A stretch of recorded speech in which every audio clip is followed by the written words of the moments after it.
Hi friends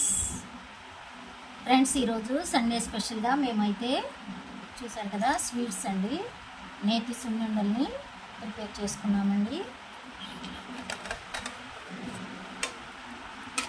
ఇంకా లంచ్లోకి వచ్చేసి వేడివేడిగా బిర్యానీ అయితే ప్రిపేర్ చేసాము.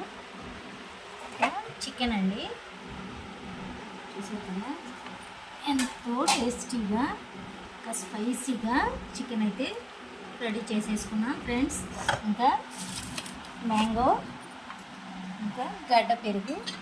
ఇదేనండి ఈరోజు మా లంచ్ ఫ్రెండ్స్. మా వీడియో కనుక మీకు నచ్చినట్లయితే ప్లీజ్ లైక్ చేయండి, షేర్ చేయండి, ఇంకా సబ్స్క్రైబ్ చేసుకోండి. మన ఛానల్ని అయితే సపోర్ట్ చేయండి. Thanks for watching friends.